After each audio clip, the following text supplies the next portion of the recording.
Hi guys, इतना अजीब सा देख के डरना मत। आधा पोस्ट कुछ भी नहीं है। सिंपल सी बात बताती हूँ। हमारे पास दो टाइप्स की क्लास है, ठीक है।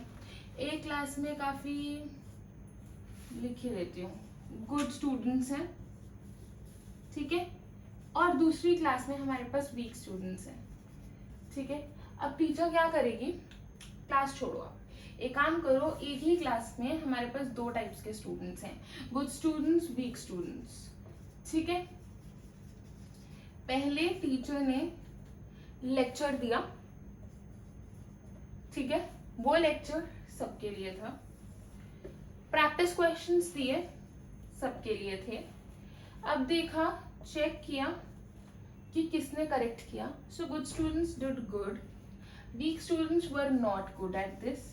अब टीचर का सारा फोकस इधर चले गया। उन्होंने उनको और प्रीवियस ईयर क्वेश्चंस दिए, प्रैक्टिस क्वेश्चंस दिए, एक्सेट्रा एक्सेट्रा, और उससे उनको भी इनके लेवल पे लेके आई।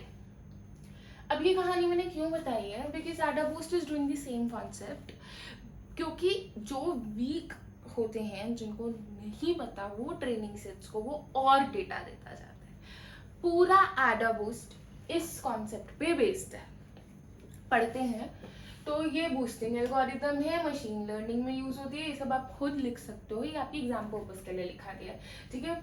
यहाँ बात करते हैं, weak models are added sequentially, ठीक है, trained using giving weighted training data, ठीक है। अब क्या है, ट्रेनिंग वेट्स अपडेट कैसे अपडेट होते हैं, मोर गिविंग मोर वेट्स, ठीक है, इफ इनकरेक्टली प्रिडिक्टेड, मतलब अगर गलत आपने किया, predicted instances and less weight to correctly predicted. यही हो रहा है, क्वेश्चंस इधर कम सॉल्व किए, इन्होंने ज्यादा किए, ठीक है।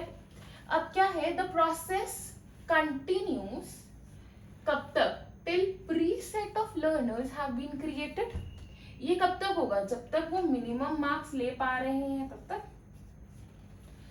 अब इस केस में क्या हो जाएगा, मिनिमम रिक्वायरमेंट फुलफिल हो रही है तब तक, या फिर उनके सेट ऑफ जितना उनको लर्नर्स चाहिए हो तब तक, ठीक है। A stage value is calculated for all the set of training models which provides weight for any predictions the model makes. समझ आ रहा है कि हमारे पास वो उस तरीके से कैलकुलेट करता है depending upon the weight that is provided for the prediction of the model that makes, ठीक है। इसके बाद predictions are made by calculating the weight average of weak classifiers. Weak classifiers कैसा परफॉर्म कर रहे हैं उसके हिसाब से वेट दिया जाता है। ये हमारा बायसनेस को रिड्यूस करता है, जनरलाइजेशन को इंक्रीज करता है।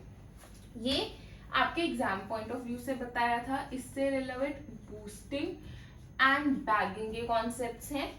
ऑफ कोर्स हम नेक्स्ट वीडियो में बात करेंगे इनके बारे में डिटेल में, ठीक है, but this is for your exam purpose, इसलिए मैंने आपको अभी बता दिया, ठीक है guys. So all the best and this completes a syllabus till unit 2. All the best for your exams and please like, share and comment and please subscribe to the channel and please take the screenshot.